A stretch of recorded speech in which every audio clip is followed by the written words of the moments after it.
देखिए, ये जो आपका सेकंड सेकंड यूनिट था, इसमें मैंने जो भी कल मैंने आपको बातें बताई थी वो बहुत ही ब्रीफ में बताई थी, लेकिन जो मोटी मोटी बात थी वही सारी उस पर चर्चा हुई थी। लेकिन अभी यहाँ पे आप देखिए, आपको अल्टीमेटली तो थ्योरी भी लिखनी है, ठीक है। तो वहां पर कुछ ना कुछ आपके पास सब्जेक्ट मटेरियल होना चाहिए जिसको आप आगे अपनी कॉपी पे लिख पाओगे, ठीक है। So for that purpose we are again revising this second unit, that is third lecture. इसमें हम वापस से वही सारी चीजें करेंगे जो अभी करी थी, लेकिन यहां पर मैंने आपको कुछ पिक्टोरियल फॉर्म में दिखा रखा है कि आप वो सारी चीजें अपने एग्जाम पॉइंट ऑफ व्यू से भी पढ़ सके, ठीक है। ओके, क्लियर है बात बेटा? क्लियर है? सुन भी रहे हो? Yes sir. जी sir. Okay, that is good. देखिए, यहां पर आपका जो है, मैंने कल बताया था causes of failure during earthquakes. यहाँ पे जितने भी टाइप के फेलियर जो करंट जब भूकंप आता है उस समय पर क्या क्या चीजें होती हैं, इसके पहले वाली यूनिट में हम लोगों ने देखा था, पास्ट परफॉर्मेंस एनालिसिस करी थी, जिसमें पुराने आए हुए विगत वर्षों में जो भूकंप आए थे उनकी स्टडी करी थी, क्या क्या फेलियर पैटर्न देखने को मिला, कौन सी ऐसी एलिमेंट थे स्ट्रक्चर के जो सबसे ज्यादा फेल हुए या उनके फेल होने से सबसे ज्यादा डैमेज हुआ। तो ये सारी चीजें हम लोगों ने पास्ट एनालिसिस में करी थी। यहां पे देखना है अब करंट में जब चीजें होती हैं, अर्थक्वेक आता है, तब क्या क्या चीजें होती है। देखिए यहाँ पे पहला टॉपिक जो लिखा हुआ है, first point, here it is very clearly mentioned, at the time of earthquake this earth surface oscillates in 3 direction. जैसे आपको पता है अपने पास 3 डायमेंशंस होती हैं, 3D बॉडी, 3 डायमेंशंस में ही सारा अपना जो भी स्टडी है, वो जो भी अपनी अर्थ है, जो भी अपना पूरा फिजिकल फेनोमेना है, वो 3 डायमेंशंस में ही है। मतलब एक्स एक्सिस, वाई एक्सिस और जेड एक्सिस, ये 3 डायमेंशंस ही हैं। इसी में सारे टाइप के मोशंस हो सकते हैं। ओके, यहां पर आपको बताया गया कि जिस तरीके से at the time of earthquake जब भूकंप आता है तो उसमें तीनों दिशाओं में, तीनों अक्षों में, तीनों एक्सिस में, तीनों डायमेंशंस में आपका मूवमेंट होता है। जब ये धरती मूव करती है तो वही सारे मूवमेंट आप जो उसके ऊपर स्ट्रक्चर्स बने होते हैं, जो आप बिल्डिंग्स बनाते हो, जो भवन बनाते हो, उन सारे बिल्डिंग्स में भी वही सारे मूवमेंट आपको देखने को मिलते हैं। जो कि डायरेक्शन एक्स वाई जेड में आपका मोशन हो रहा है, वही सारे बिल्डिंग्स में भी एक्स वाई जेड डायरेक्शन में आपको मोशन देखने को मिलेगा। ये देखिए यहाँ पे मैंने पिक्टोरियल डायग्राम आपको दिखाया है, उसमें यही चीज बस दिखाई गई है कि Z is the vertical axis, X is the horizontal one and Y is the axis that is perpendicular to the plane. इस प्लेन जो कि आपको बोर्ड दिख रहा है उसके परपेंडिकुलर एक्सिस जो है वाई। अब देखिए तीनों ही डायरेक्शन में, तीनों ही डायमेंशन में आपको मोशन देखने को मिलेगा, ठीक है। अब यहां पर एक बात ये आती है कि जब भी ये वर्टिकल वाला है, आपको मालूम है जितने भी आप बिल्डिंग्स को डिजाइन करते हो, जो भी आप काम करते हो डिजाइन पॉइंट ऑफ व्यू से, वो आप ग्रेविटी के चलते, जो बिल्डिंग का अपना लोड है उसके चलते, और ऊपर से जो भी सुपर इम्पोज लोड होता है, जो कि लाइव लोड है, वो भी उसकी भी डायरेक्शन किधर की ओर होती है, ग्रेविटी की तरफ होती है। वो आप डाउनवर्ड करके मान करके, और जो उस पर आपका बिल्डिंग का लोड था उसको भी नीचे की तरफ मान करके आप बिल्डिंग को डिजाइन कर देते हो। तो आपने देखा कि जितना भी लोड है जो कि ग्रेविटी की तरफ वर्क कर रहा है, मतलब the load that is acting parallel to this Z axis, इस जेड एक्सिस के जो पैरेलल जो लोड वर्क कर रहा था उसको ध्यान में रख करके आपने बिल्डिंग को डिजाइन कर दिया, और इस एक्सिस में हमेशा ही बिल्डिंग सेफ रहेगी। वर्टिकल में हमेशा ही बिल्डिंग क्यों सेफ रहेगी? क्योंकि जो आपका अर्थक्वेक का जो फोर्स आएगा, अर्थक्वेक के चलते जो वर्टिकल फोर्स आएगा, वो नीचे से ऊपर की तरफ ऐसे वर्क करेगा, ठीक है। जो आपका बिल्डिंग का जो वेट है, जो बिल्डिंग का सेल्फ वेट है, दैट इज लाइव लोड, जो भी वर्क लोड नीचे की तरफ करेगा वो इसको काउंटर एक्ट कर देगा, इसको निष्क्रिय कर देगा जाकर के। तो यहां पर ये ध्यान दें कि जो vertical component of the force है वो बिल्कुल भी कंप्लीटली क्या हो जाएगा, कैंसिल, वो निष्क्रिय हो जाएगा। उसके चलते किसी भी तरीके से फेलियर होने के चांसेस नहीं होंगे। ये बात समझ में आ रही है? बताएं मुझे, बताएं। Yes sir, yes sir. Angad Maurya admit, ठीक है बेटा, सभी लोग ज्वाइन हो जाओगे, कोई इसमें दिक्कत नहीं है। देखिए दूसरा क्या है, जो 2 कंपोनेंट और मैंने बताया, दैट इज एक्स कंपोनेंट और वाई कंपोनेंट। ये डायग्राम में आप देख सकते हैं, एक्स कंपोनेंट लैटरल कंपोनेंट है, मतलब साइड की तरफ है, और वाई कंपोनेंट भी साइड की तरफ है। जेड कंपोनेंट को बैलेंस कौन, जिसको भी ये बात मेरी समझ में आई है तो प्लीज मुझे बताओ, जेड कंपोनेंट की तरफ जो फोर्स आ रहा था उसको बैलेंस कौन कर रहा था? प्लीज बोले। पृथ्वी सर जी, अर्थ। अर्थ का लोड, जो भी आपका बिल्डिंग का लोड है वो उसको बैलेंस कर रहा था, है ना? क्लियर है बात? Yes sir. अब देखिए क्या होता है, क्या है, ये अनबैलेंस्ड फोर्सेस जो है वो किस किस डायमेंशन में है? आपका एक एक्स डायमेंशन में है और दूसरा वाई डायमेंशन में।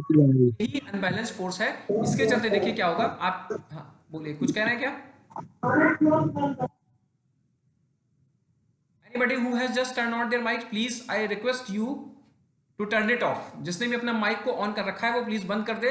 क्वेश्चन के टाइम पे अपना माइक ओपन करके मुझसे क्वेश्चन करेगा, ठीक है?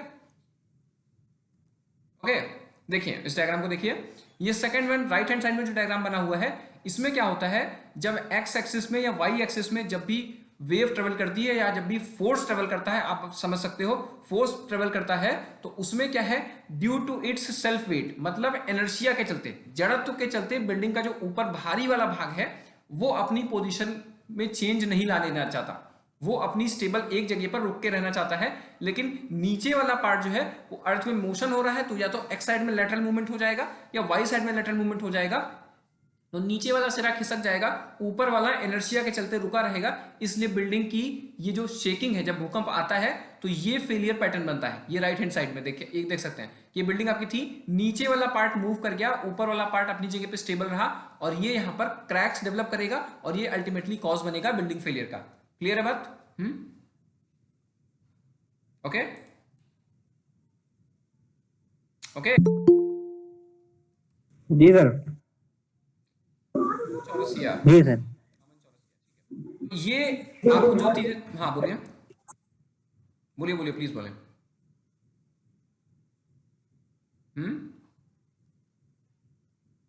No no question at all. देखिए तो देखिए दूसरा क्या है, इसमें क्या है, कॉजेज आपको बताए गए हैं। कॉजेज में एक आता है स्ट्रक्चर, आता है non structural causes. I know that I have discussed all these things in the yesterday's class. मैं प्रीवियस वाली जो क्लास हुई थी ये सारी बातें मैं डिस्कस कर चुका हूं, लेकिन आपको एक बेहतर पिक्चर मिल पाए, आप बहुत ज्यादा क्लियर हो जाए इन सब चीजों को लेकर के, इसलिए वापस से मैं इसको रिवाइज करवा रहा हूं तरीके से आपको, क्योंकि अल्टीमेटली एग्जाम में लिखना भी है। ठीक है, सो देखिए नॉन स्ट्रक्चरल कॉजेज में आता है आपका defective plan, poor design, poor workmanship, poor construction material and poor workmanship.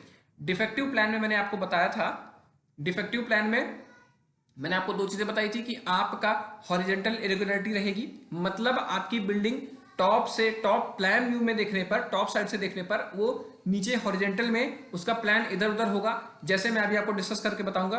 और दूसरा आपको वर्टिकल इरेगुलरिटी दिखेगी, मतलब नीचे से बिल्डिंग का डायमेंशन कुछ आ रहा था, ऊपर जाते जाते जैसे आप हाइट को देते गए, बिल्डिंग की हाइट को ऊपर उठाते चले गए, उसके प्लान में चेंजेस आ गए, तो this is called vertical irregularity. ये भी बहुत ज्यादा दिक्कत करती है at the time of shaking. जब बिल्डिंग में भूकंप के चलते झटके महसूस होते हैं तब ये ज्यादा चीजें नुकसानकारी हो जाती है, इसीलिए हम लोग इन पर बात कर रहे हैं। ठीक है, दूसरा आता है पुअर डिजाइन फिलॉसफी, फिर poor construction material and poor workmanship. These are the types of non structural causes. ये ऐसे कुछ कारण हैं जिसमें स्ट्रक्चर का कोई भी लेना देना नहीं। स्ट्रक्चर का मतलब क्या है, स्ट्रक्चर वो कि जिसके लिए आप पर्टिकुलर डिजाइन करो, बिल्डिंग का शेप कैसा होना चाहिए, उस शेप के चलते उसमें मूवमेंट कैसे जनरेट होंगे, उसमें क्या क्या फोर्सेस आएंगे, इन सारी चीजों को अगर एनालिसिस करी जाती है, so that will be called as structural point of view. मतलब वो आप स्ट्रक्चर, संरचना को ध्यान में रख करके डिजाइन कर रहे हो, लेकिन आपने बिल्डिंग का शेप कुछ भी बना दिया, उसमें मटेरियल कुछ भी यूज कर दिया, तो this things not comes under the category of structural design of a building. ये सारी बातें स्ट्रक्चरल पॉइंट ऑफ व्यू से बिल्डिंग के अंदर नहीं आती, इसलिए मैंने इनको कैटेगराइज किया है नॉन स्ट्रक्चरल कॉजेज में।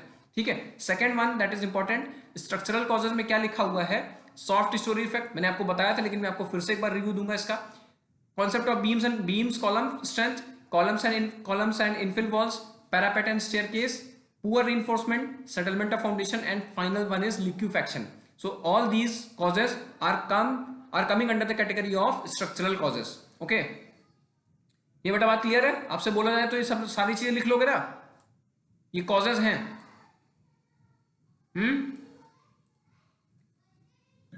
Yes sir. Okay, Akshay Jaiswal अभी आप एंटर हो चुके हो। ठीक है,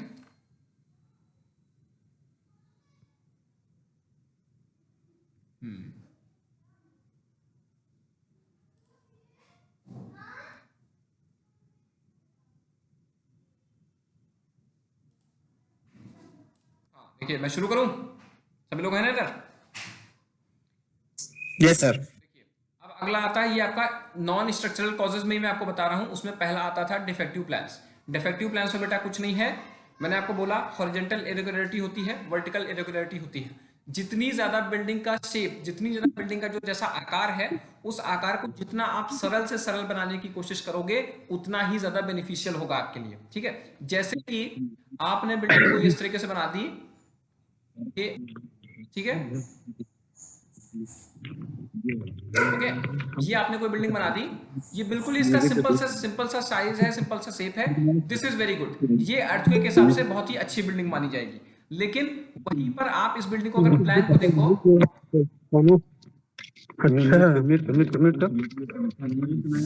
ओके, क्या हो गया भाई, किसको प्रॉब्लम है?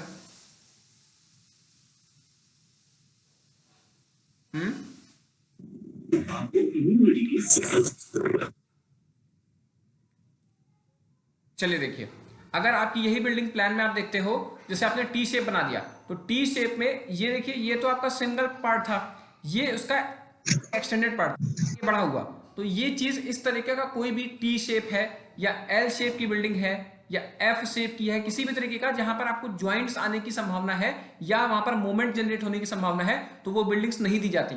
अगर इस तरह का शेप आपको बनाना ही है तो आप क्या करो, इस वाले पार्ट से इन दोनों बिल्डिंग्स को अलग कर दो, इनके बीच में थोड़ा सा गैप कर दो, ये बिल्डिंग की एक अलग पार्ट हो जाएगी और ये वाली बिल्डिंग आपकी एक अलग पार्ट हो जाएगी, 1 और 2 पार्ट में डिवाइड हो जाएंगी, फिर आप ऐसा शेप को बना सकते हो।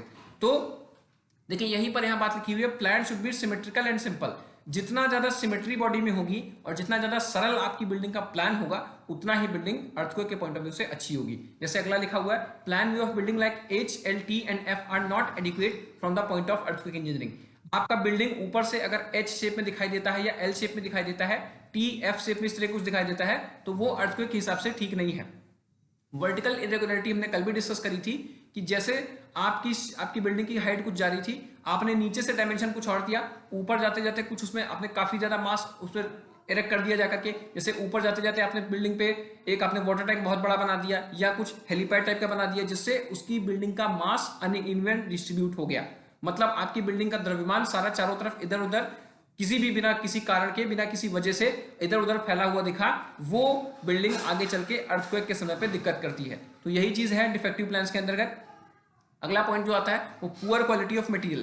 पुअर क्वालिटी ऑफ मटेरियल में क्या है, मैंने आपको बताया था कि जैसे जैसे आपकी डिजाइन में दो चीजें हैं, या तो आपकी डिजाइन खराब है या फिर आपका मटेरियल खराब है। तो आपने देखा जितने भी तरीके की ये ब्रिक वर्क होता है, मिट्टी की ईंटों से जो काम होता है और स्टोन से जो पत्थर की चिनाई से काम होता है, उसमें किसी भी तरीके का कोई भी आपका रीइंफोर्समेंट नहीं दिया जाता, तो वो स्ट्रक्चर अर्थक्वेक के टाइम पे सबसे ज्यादा प्रोन होता है गिर जाने में, और उसको सबसे ज्यादा डैमेज होने में वही स्ट्रक्चर आगे चल के सामने आता है जिसमें कोई भी तरीके का रीइंफोर्समेंट नहीं दिया जाता। आपने पुराने समय पे देखा होगा, सारी की सारी चिनाई स्टोन से करी जाती थी, पत्थरों से चिनाई करी जाती थी, वही सबसे ज्यादा नुकसान उनको होता है, बस अगर वो स्टेबल ना बनाए गए हों। तो यहां पर ये बात लिखी हुई है, without reinforcement masonry is not adequate as it's compressible and tension strength is not appropriate. ये पर यहां पर बात आपको यही चीज बताई गई। Okay, yes sir. बेटा सो गए थे क्या? हाँ, सो नहीं रहे सर। सुन रहे हो बेटा कोई लोग? मैं बस बोलते ही जा रहा हूँ। Yes sir.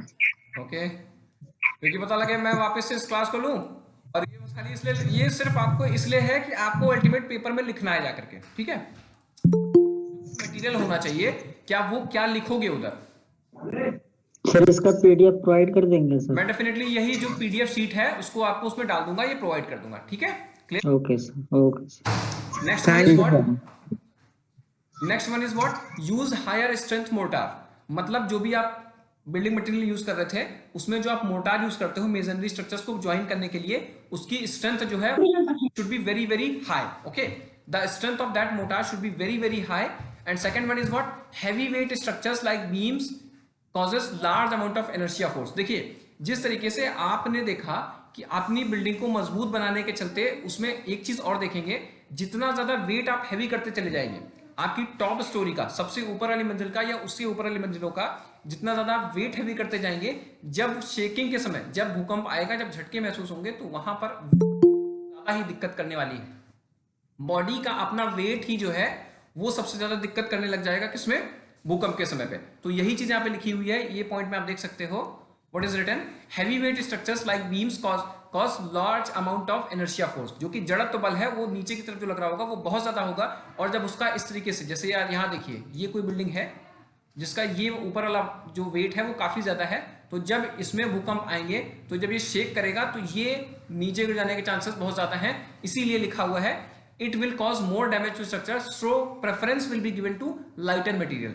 इसीलिए अर्थक्वेक रेजिस्टेंट जो डिजाइन होती है उसमें ऐसे मटेरियल यूज किया जाता है जैसे एल्यूमिनियम है या फिर आयरन है, स्टील यूज किया जाता है। वो लाइट वेट है, कॉम्पैक्ट है, वो कंक्रीट के जैसे काफी इतना ज्यादा भारी नहीं हो जाएगा जाकर के, ठीक है। तो बड़े बड़े कॉलम मेंबर को बनाने से अच्छा है आप लाइट वेट मटेरियल यूज करो या फिर कोशिश करो कि कंप्लीट बिल्डिंग आप स्टील की बना दो। Okay, next one is what, poor workmanship. Poor workmanship में तो सिर्फ इतनी बात ध्यान में रखनी है कि जो भी आपका जो काम हो रहा है, आपने मटेरियल भी ठीक यूज किया, डिजाइन भी अपने प्रॉपर यूज करी, लेकिन जो भी आपका काम करने वाले लोग थे, जो मेंबर्स थे, उन्होंने क्या कर दिया, उनको बोला था टाई बीम से सारी की सारी चीजें क्या करनी है, उनको बांध के रखनी है, वो चीज उन्होंने प्रॉपर नहीं करी। कॉलम में लेटरल टाइज प्रोवाइड करनी थी, वो नहीं किया, स्टील वो नहीं किया, तो ये चीज आपकी आ जाती है पुअर वर्कमैनशिप के अंदर। तो here it is written in brick and stone masonry proper bond should be there and after 2-3 courses a metallic steel band should be provided। देखिए मैं आपको यहाँ पर बताऊंगा, प्लीज ये डायग्राम को देखें।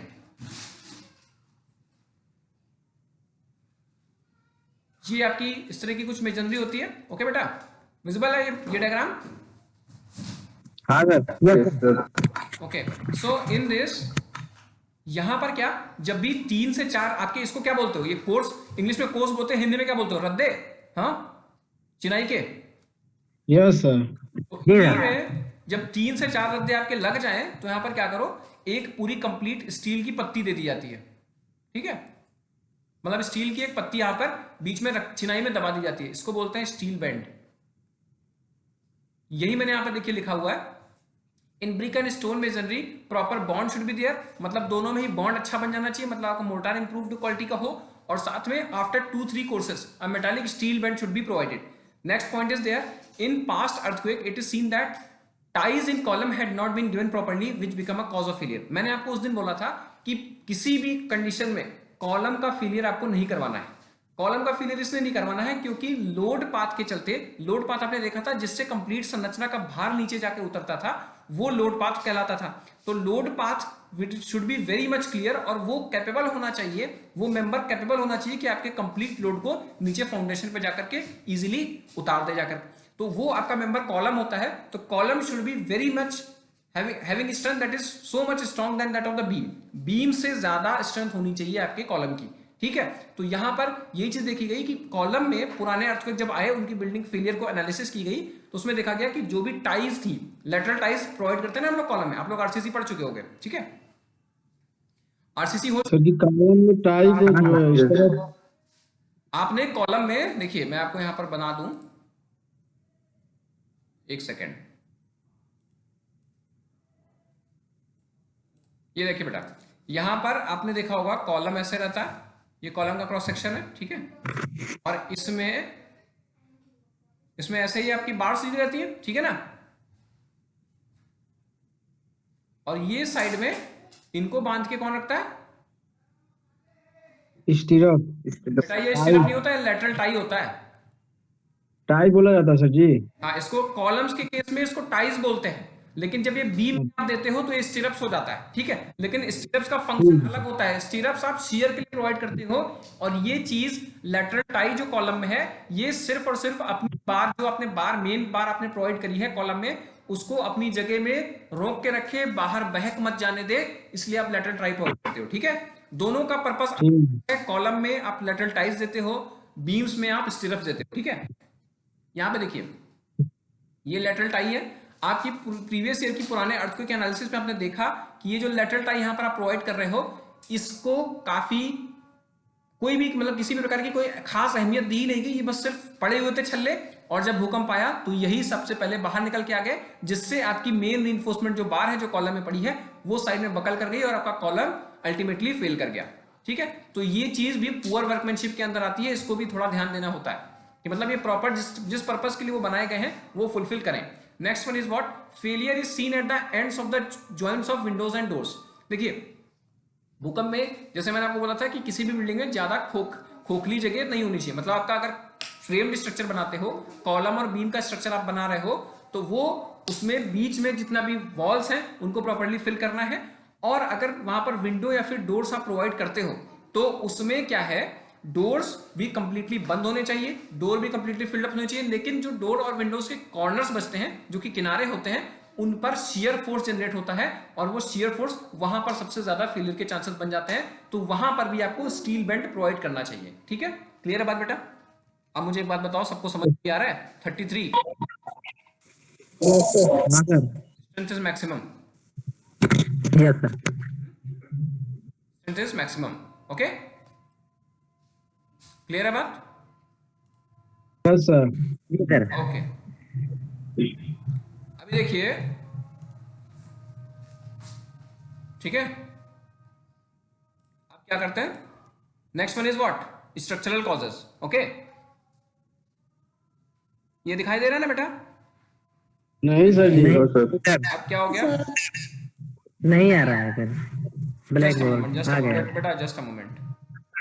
आपको आ रहा है क्या? अब आ गया है। Yes sir. ठीक है, अब देखिए स्ट्रक्चरल कॉजेज में क्या है, पहला आपका जो कॉज आता है वो आता है सॉफ्ट स्टोरी। जी सर। ठीक है सर जी। Okay sir. देखिए, जो ये लोड पाथ आपका था, जिसके चलते, जिस पाथ के चलते लोड आपका नीचे फाउंडेशन पे जाके ट्रेवल करता था, मूव कर जाता था, तो वो कंप्लीट नहीं हो पाता है। और अगर कंप्लीट होता है तो इतने कंप्लीट मास का ये लोड, जो आपको ये बेटा दिखाई दे रहा है धनंजय, आपने कल क्वेश्चन किया था, इतने पार्ट, यस सर। इतने पार्ट का जो लोड है वो सिर्फ और सिर्फ इन्हीं कॉलम्स पर आ जाता है। क्योंकि ऊपर का पार्ट कंप्लीटली, वहां पर वॉल्स भी बनी हुई है, देखिए आपको दिखाई दे रहा है, सारा कुछ ऊपर फिलिंग होती है, लेकिन नीचे में बिल्कुल भी फिलिंग नहीं होती। तो वो लोड पार्ट कंप्लीट ना होने के चलते नीचे के जो कॉलम्स है उन पर मैक्सिमम टू मैक्सिमम लोड आता है और वो अल्टीमेट फेलियर का कॉज बनते हैं। ठीक है, इसीलिए आपको हमेशा अपार्टमेंट में जो सॉफ्ट स्टोरी इफेक्ट आपको देखने को मिलता है वो नीचे देखने को, नीचे यहां पर फेलियर आपको जनरेट हो जाता है। ठीक है, यहां पर लिखा भी हुआ है, when upper mass of the storey is higher as compare to the lower structure, the load part will not get completed, it leads to the failure of lower building, lower portion of the building. Okay, ठीक है, so you can see, आप ये देखो, एक example भी आप देख सकते हो, ऐसा ही बिल्कुल होता है, दिख रहा है क्या ये वाला फिगर? Yes sir. इसमें देखिए ऊपर का जो पार्ट है, ऊपर का पार्ट तो कंप्लीट लोड को ट्रांसमिट कर देने में कैपेबल था, मतलब वो सक्षम था कि जो भी लोड आ रहा था वो पूरा एक सॉइल मैस, एक सिस्टम के जैसे बिहेव करता था, मतलब वो बिल्कुल एक बिल्डिंग मान करके वो होता था। ऊपर वाला पार्ट जो कि नीचे आते आते उसको पाथ नहीं मिला तो वो फेलियर हो गया नीचे के कॉलम का, और this effect is called soft story effect. ठीक है, समझ में आया बेटा? Yes sir. Strong columns and weaker beams, मैंने आपको बताया अभी भी थोड़ी देर पहले बताया, किसी भी स्टेट में आप कॉलम को बीम से कमजोर नहीं बनाओगे, कॉलम हमेशा स्ट्रॉन्ग बनेगा। ऐसा क्यों? क्योंकि उस पे अर्थक्वेक फोर्स तो आने ही आने, मतलब लोड पाथ के, जिस लोड पाथ से फोर्सेस आपके नीचे जाएंगे वो तो आना ही आना है। आपने हमेशा बिल्डिंग को डिजाइन भी किया है तो वो भी वर्टिकल फेज के लिए डिजाइन किया है। जो आपने आरसीसी में डिजाइन आप करते थे, जो कि W लगाते थे, WL²/8 मोमेंट निकालते थे, वो W भी आपका नीचे की तरफ ही लग रहा होता था। तो इसलिए कॉलम को तो हमेशा बीम से ज्यादा मजबूत बनाना है। यही आपका सेकंड पॉइंट में लिखा हुआ है, strong columns and weaker beams, ये वाला कॉन्सेप्ट आपको लेके चलना है। ठीक है, अब देखिए कॉलम्स एंड रिइंफोर्समेंट, इसमें बस बात इतनी है कि जो भी आप टाइज प्रोवाइड करते हो, लेटरल टाई जो आप प्रोवाइड करते हो, वो उसमें अच्छे से दी जानी चाहिए। उनकी स्पेसिंग, जैसे आपको उसमें आरसीसी में कोड्स दिए हैं, कोड में क्या लिखा हुआ है, उनकी स्पेसिंग के बारे में बात की गई है। 16:5 उसमें होता है, 16:5 फिर 3D या मैक्सिमम 0.75D है ना, इस तरह का जो रिकमेंडेशन है कोड में वो आपको फुलफिल करना है। तो कॉलम के डिजाइन पे प्रॉपर ध्यान देना है। इनर फिल्स एंड वॉल्स, आपके तो होते हैं जिसमें कॉलम और बीम का ही सारा कमाल होता है, तो उसमें कॉलम तो आपके ठीक रहते हैं, लेकिन जो बीच में जो पर्दा दीवारें भरी जाती हैं, आपको पर्दा दीवार समझ रहे हैं, डिवाइडिंग वॉल, मतलब आपने एक यस सर। कॉलम्स खड़े कर लिए, बीम्स बना दी, फिर उसमें क्या आपने 4 इंच की दीवार, मतलब ईंट की मोटाई की दीवार आपने उसमें फिल कर दी और आपका वो घर बनके तैयार हो गया। तो वो जो आप दीवार बनाते हो वो इतनी, उसकी इतनी स्ट्रेंथ तो होनी चाहिए कि वो लोड को ट्रांसमिट कर सके, मतलब ऊपर से जो उसके लोड आए वो नीचे वाले पर ट्रांसमिट करते बस, मतलब वो एक डिवाइडिंग वॉल के जैसे काम कर रही है, पर्दा दीवार के जैसे काम कर रही है, लेकिन वो भी लोड को ट्रांसमिट करने में सक्सेसफुली, उसका ये मतलब ये वर्क उसका होना ही चाहिए कि वो लोड को ट्रांसमिट कर डाले। सो यही है इनर फिल्स एंड वॉल्स। अगर ऐसा नहीं होता है तो आपकी कॉलम तो मजबूत दिखाई देते हैं। देखिए यहां पर देखिए, ये आपके कोई कॉलम है, ठीक है, ये इस तरीके से कॉलम में बीम का स्ट्रक्चर है, और ये जो आपका खाली पोर्शन होता है, इस खाली पोर्शन में आप क्या करते हो, एक दीवार ऐसे बनाते हो, ऐसे समझ आ रहा है बेटा? जी सर। तो ये जो दीवार बनाते हो, तो अभी इसमें क्या होगा, सारा का सारा फोर्स ये कॉलम और ये तो बीम तो आपके मजबूत है, लेकिन आपको अगर ऐसा ये एडिकेट, आप ये दीवार जो बना रहे हो अंदर की इनर फिल वॉल जो बना रहे हो, ये अगर सही नहीं होगी तो उसमें क्रैक्स ऐसे डेवलप हो जाएंगे। ठीक है, ओके। ये आपको इनर फिल वॉल में क्रैक आपको डेवलप होते दिखाई देंगे। तो उतनी स्ट्रेंथ होनी चाहिए कि ये सक्सेसफुली लोड को ट्रांसमिट कर दे। ठीक है जी सर। अगला पार्ट आपका स्ट्रक्चरल कॉज में आता है लिक्विफैक्शन। लिक्विफैक्शन मैंने आपको बताया, लिक्विफैक्शन देखिए एक चीज आपको बताएं, लिक्विफैक्शन किस सॉइल में होता है बताएं मुझे। Partially saturated soil. हाँ बेटा, काली मृदा में सर जी। हाँ ब्लैक सॉइल। Black soil. आपकी दो टाइप की सॉइल होती है, एक होती है कोहेशनलेस और एक होती है कोहेसिव, है ना। दो टाइप की आपकी सॉइल है, एक आती है कोहेशनलेस, एक होती है कोहेसिव।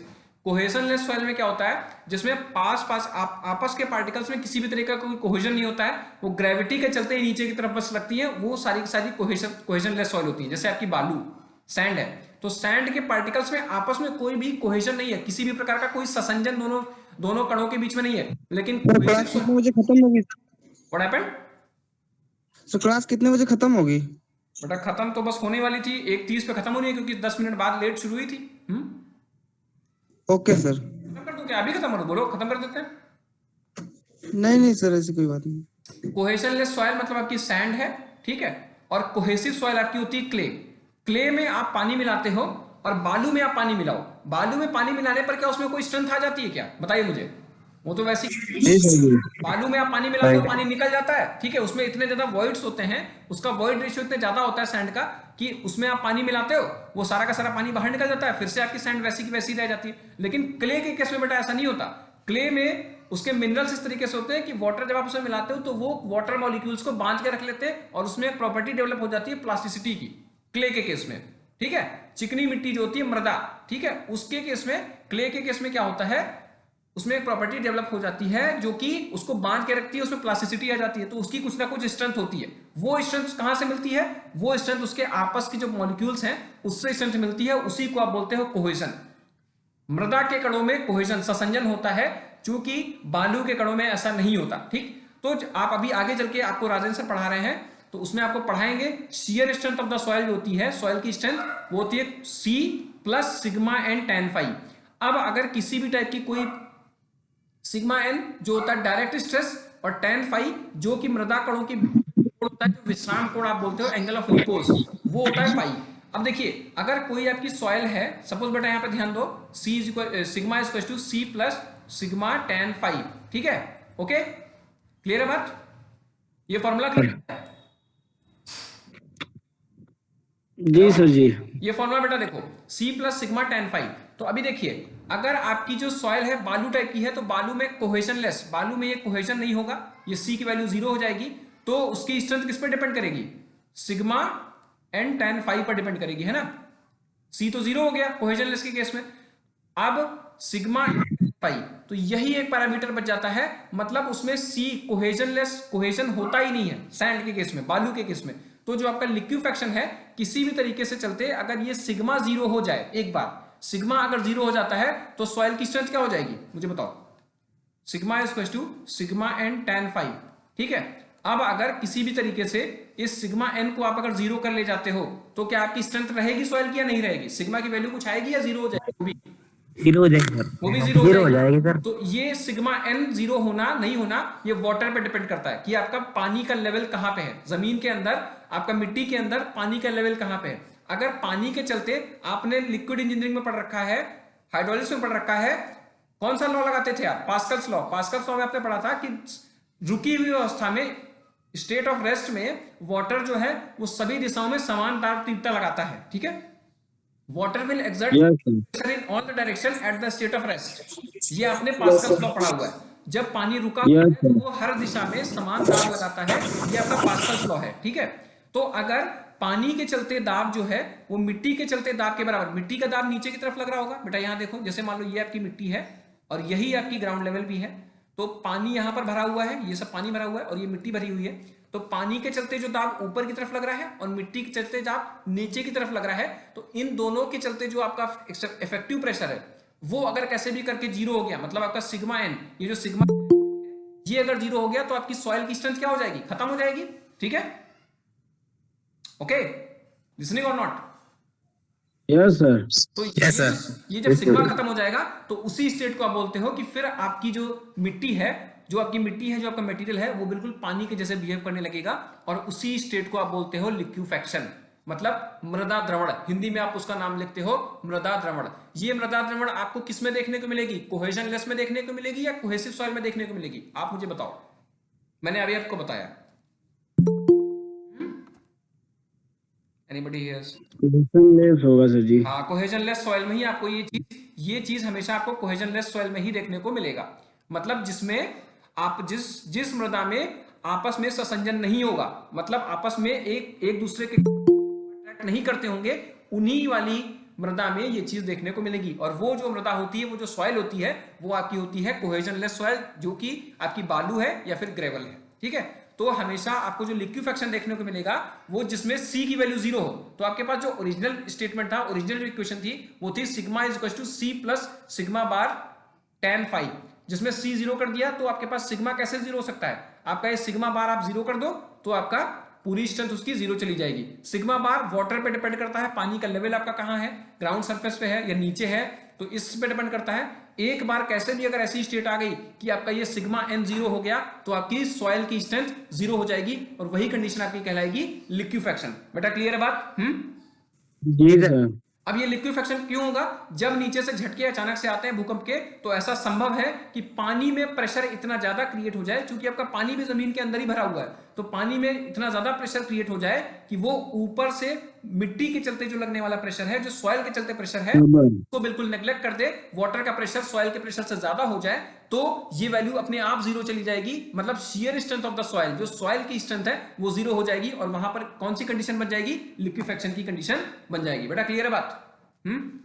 सर जी सर। लिक्विफेक्शन किसी को नहीं क्लियर हो तो मुझसे बाद में पूछना, लेकिन अभी के लिए मुझे लगता है क्लियर हो गया होगा। बेटा आप एक चीज बस देख लो, बस यही है, इस डायग्राम को जरा ध्यान से देखना और बस आज की क्लास यहीं पे खत्म हो जाएगी। देखिए यहाँ पे बेटा एक झूला है, पेड़ पे बंधा हुआ, ये चीज झूला है, ठीक। अब देखिए नीचे एक यहाँ पे बैठने वाला लगा हुआ है और इसमें 3 इस तरीके से लगे हुए हैं। आप इस झूले को ऐसे रोटेट करोगे इस तरीके से, समझ में आ रहा है बेटा? विजिबल सबको? जी सर। ओके, यहाँ पे आप इसको ऐसे रोटेट करोगे तो ये जो नीचे रखा हुआ है, जो लकड़ी का वुडन स्टैक रखा हुआ है, ये वुडन स्टैक आपस में to and fro motion move करेगा, बिल्कुल पेंडुलम के जैसे। क्लियर है? हाँ सर। जी सर।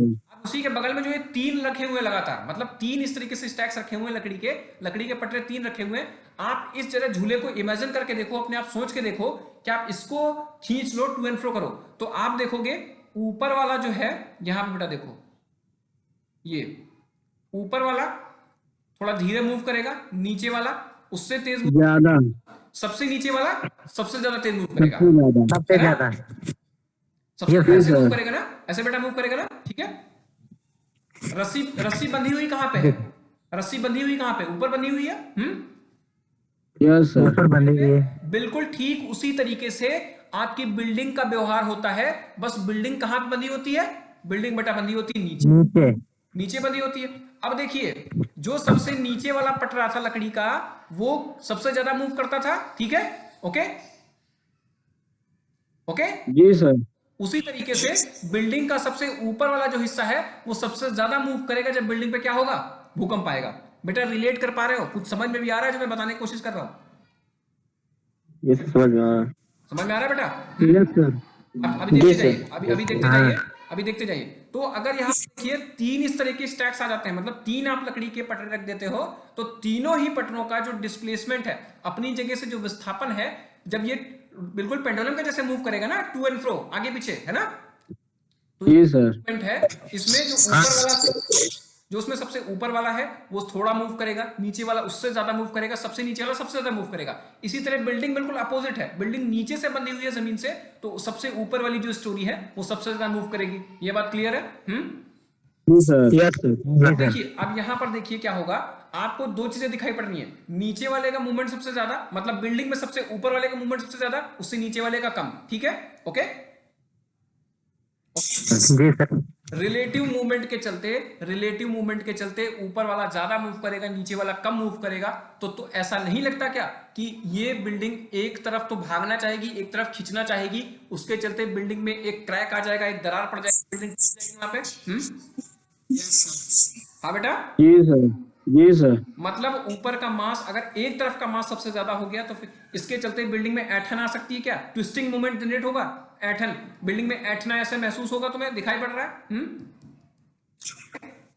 Yes sir. आप बेटा तुम तो सो गए लग रहा है, मुझे लग रहा है। अभी सुन, थोड़ी देर रुक जाओ, अभी कुछ अच्छी बातें कर लेंगे, नींद भाग जाएगी बिल्कुल। ठीक है, बस बेटा अगला डायग्राम, और एक अगला, बस ये नीचे आपको दिखा रहे हैं जहां पर एक्चुअल इस तरह की बिल्डिंग बनी हुई है, उसका एग्जांपल दे देंगे। बस अगला डायग्राम बस देख लो बेटा। ठीक है, यहाँ पे देखो सेम बेटा झूला है, लिसनिंग और नॉट।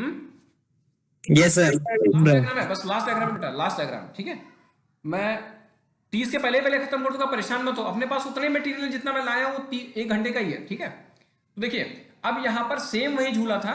उस झूले पे क्या हुआ, जब तक आप बीच में बैठे थे, जब तक झूले पे बीच में बैठे थे, तब तक झूला आराम से टू एंड फ्रो मोशन कर रहा था। आप अपने आप को कोशिश करो, थोड़ा सा फील करो, अपने मन से सोच के देखो कि झूले के किसी एक तरफ रस्सी पर आप किनारे की तरफ झुक जाओ यहां पे।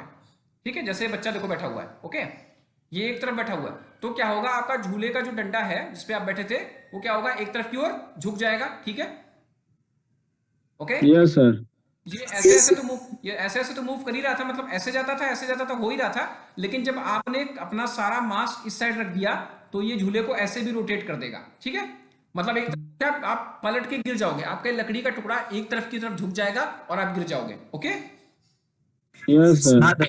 तो यही सेम फिनोमेना होता है। देखिए ये ऐसे ऐसे तो आपका मूव कर ही रहा था लेटरल साइड में, और ये इस तरीके से आप एक तरफ रोटेट कर जाओगे, मतलब मोमेंट यहां पे जनरेट हो जाएगा, ये ट्विस्टिंग आ जाएगी, और ये आपका साइड में जो फोर्स आपको आगे पीछे झूले की तरफ टू एंड फ्रो मोशन करवा रहा था, ये चीज होगी। तो ये चीज मेरा बताने का सिर्फ ऑब्जेक्टिव इतना है बेटा कि अगर आपने बिल्डिंग पर किसी एक तरफ बिल्डिंग के द्रव्यमान को कस के ज्यादा बढ़ा दिया, मतलब जो आपको मैं वर्टिकल इरेगुलरिटी की बात कर रहा था, कि मतलब एक साइड में किसी भी एक तरफ अगर आपने अनियमित तरीके से बिल्डिंग को बनाया और उसका एक तरफ का द्रव्यमान काफी बढ़ा दिया, तो आपको ये ऐसा नहीं लग रहा कि ये बिल्कुल बिल्डिंग वैसे ही बिहेव करेगी जैसे ये झूला बिहेव कर रहा है जब बच्चा एक तरफ बैठ गया है। बताएं, पलट जाएगा। पलट जाएगी ना। यस ठीक है, जी तो सर। इसीलिए आप मुझे बताइए, क्या वर्टिकल इरेगुलरिटी या फिर हॉरिजॉन्टल इरेगुलरिटी बिल्डिंग में होनी चाहिए या नहीं होनी चाहिए? Just tell me. नहीं होनी चाहिए। नहीं होनी चाहिए बेटा, सबको यहाँ पर जितने भी हैं, I think that 29 30 are present बच्चे हैं। किसी को मेरी बात समझ में नहीं आ रही है या कुछ मैं अलग बोल रहा हूँ, प्लीज मुझे बताएं, एक कलेक्टिव आंसर दें सब लोग। समझ आ रही सर। समझ में आ रहा है ना? ठीक है, मैं समझ चलाऊं में आगे? आ गया है सर। इसी तरीके से ये आपको समझ में आया कि बिल्डिंग में अर्थक्वेक के चलते ट्विस्टिंग और ये मूवमेंट कैसे जनरेट होता है। हाँ, जी सर। ये जो मैंने नीचे डायग्राम दिखाया है, ये बेटा समझ में आ गया होगा। अब जो मैं बात कहना चाह रहा हूँ वो थोड़ा थोड़ा आपका कुछ बता, मतलब समझ में आया होगा, मुझे लग रहा है ऐसा। हाँ सर। अब ये देखिए, एक बिल्डिंग का मैंने आपको रियल व्यू है, ये एक मिजोरम की बिल्डिंग है। ठीक है, देखिए उसमें क्या हुआ है, इधर देखिए, यहां पर ये वाला पार्ट रेड से दिखाऊं तो आपको ज्यादा विजिबल होगा। देखिए ये वाला पार्ट, इसमें देखिए इस साइड आपका मास कुछ ज्यादा कंसंट्रेटेड दिखाई दे रहा है, मतलब द्रव्यमान इधर ज्यादा है बिल्डिंग का, है ना? Yes sir. Yes sir. इस यस तरफ सर। कम है। तो ये तो स्लोपी प्लेन था, ये तो बिल्डिंग आपकी स्लोप इस तरीके से था, तो जितना ये बिल्डिंग आपकी कम थी उतना मिट्टी यहाँ पे ज्यादा पड़ी हुई थी, तो वो बैलेंस हो गया, है ना?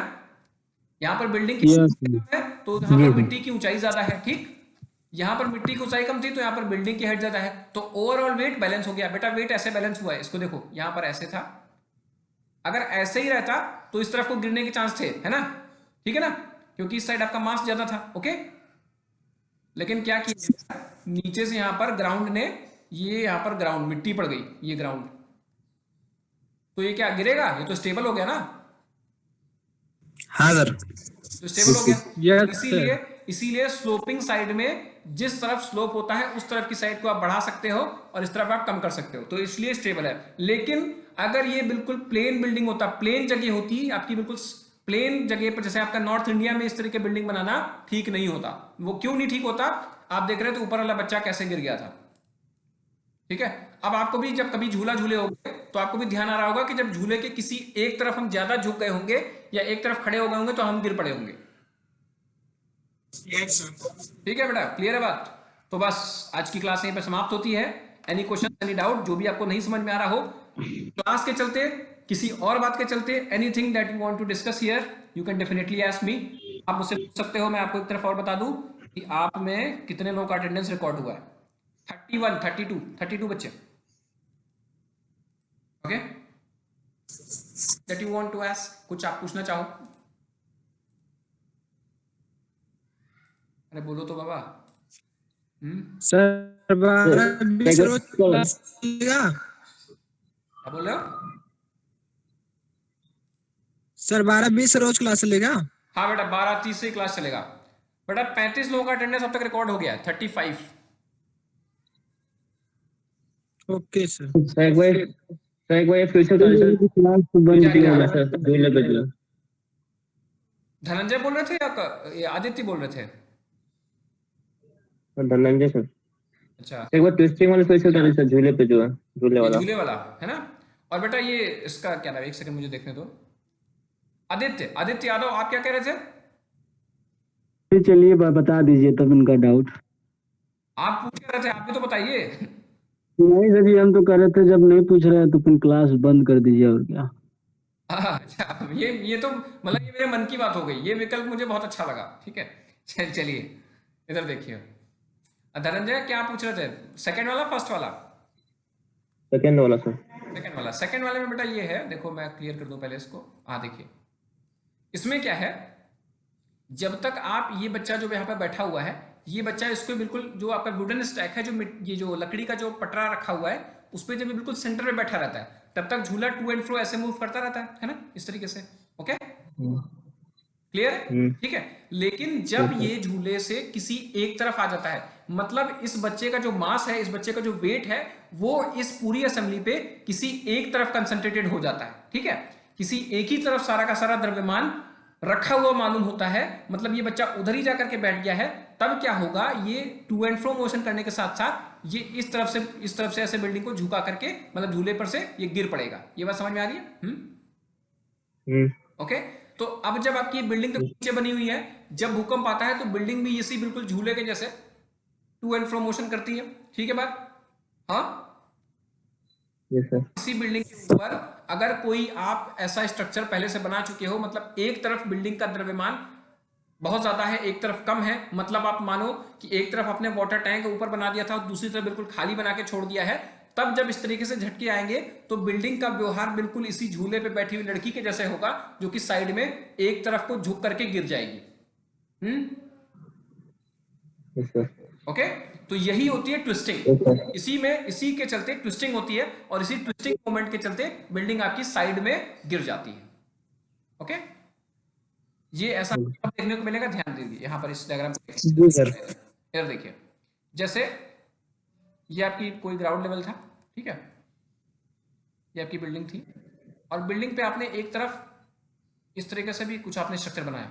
अब ये बिल्डिंग जब हुई तो अब इस भूकंप वाले और इस झूले से इस बिल्डिंग को रिलेट करो। ये ऐसे ऐसे जा रही थी, लड़की सब शुरुआत में बैठी थी, सिंगल एक ही तरफ था, सारी चीज सिमेट्री थी, तब सही था। लेकिन लड़की जो ये बच्ची बैठी हुई है, एक तरफ किनारे बैठ गई, तो जैसे आपने बिल्डिंग पे देखा, आपने एक ही तरफ उसके मास आपने इस तरफ राइट हैंड साइड में अपने मास आपका बिल्डिंग का आपने बढ़ा दिया। तब जब ये एक्शन होगा, शेकिंग होगी, तब बिल्डिंग के इस तरफ गिर जाने के चांसेस बहुत ज्यादा होंगे। आप दोनों बातों को रिलेट कर पा रहे हो बेटा? Yes sir. Okay, finish. Aditya ji. Yes sir. Sir ji, आपने ये जो मिजोरम वाला जो ये बताया है, इसमें सर जो लांग कॉलम है, ये तो सर कमजोर होंगे तो भूकंप आएगा तब तो ये गिर सकता है सर। है? हाँ बेटा, ये तो भूकंप आने के चलते गिर सकता है, लेकिन एक बात बताऊं क्या, बता दीजिए। जब डिजाइन की गई है इन कॉलम्स की, तो मैक्सिमम भूकंप आने के चलते जो उस पर फोर्स लगने वाला था, उस फोर्स के चलते ही आपने इस कॉलम को डिजाइन कर दिया है। आप याद करो आरसीसी में। हाँ बोले सर, मैंने सुना है, मतलब एक साइड पे देखा था कि अंडरग्राउंड कुछ पाइप डाले जाते हैं सर जी, अर्थक्वेक रेजिस्टेंट के लिए। क्या डाले जाते बेटा? अरे सर जी बोले वो सीमेंट के पाइप नहीं आते सर? सीमेंट के पाइप्स, उसको बोलते हैं पाइल्स, Yes, बोलते हैं बेटा, पाइल्स, अंडरग्रीन पाइल्स। हाँ sir I don't know but मैंने साइट पे देखा था सर जी, मैंने आपसे पूछ लिया। हाँ, तो वो बेटा इसीलिए डाले जाते हैं कि जिस जगह पर, जैसे मैंने आपको एक टर्म इंट्रोड्यूस किया था, लिक्विफेक्शन। लिक्विफेक्शन का यस सर। लिक्विफेक्शन में ये होता है जहां की मिट्टी उतनी ज्यादा मजबूत नहीं होती है, मतलब वहां पर वाटर लेवल सरफेस के पास होता है, ठीक है, और वहां की सर ज्यादा स्ट्रांग नहीं होती है, मतलब जो सिग्मा वाला टर्म मैंने आपको बताया था, जिसमें बियरिंग जी जी सिग्मा होती है, सिग्मा इतना ज्यादा इंप्रूव्ड नहीं होता है, तो आप क्या करते हो, पाइल्स बनाते हो।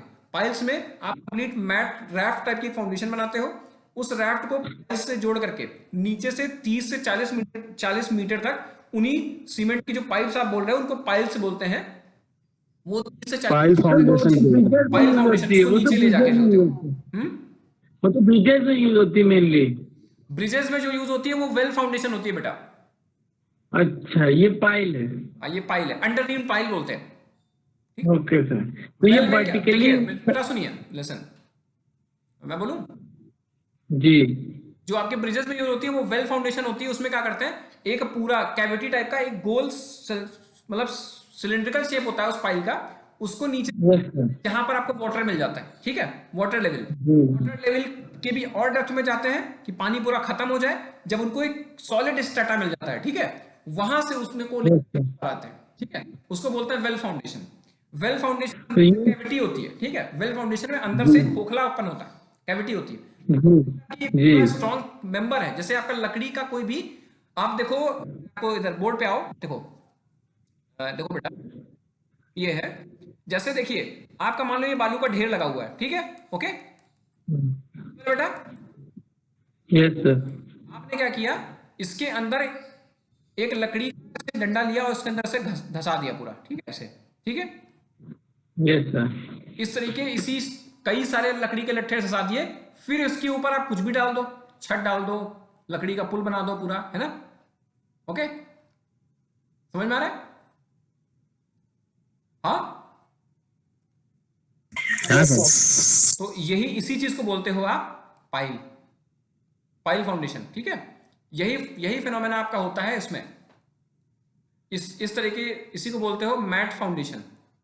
मैट फाउंडेशन पाइल्स पर ही रुकी होती है, ठीक है, ये तब बनाते हैं जब आपकी सॉइल की स्ट्रेंथ काफी ज्यादा एडिक्वेट नहीं होती है, तो आप नीचे पूरा डेप्थ में जाकर के आप पाइल डालते हो, फिर उसके ऊपर आप बनाते हो, ठीक है, आप जो बोल रहे थे कंक्रीट का मेंबर, उसी को बोलते हैं पाइल, ठीक है। हिमांशु जी क्लियर?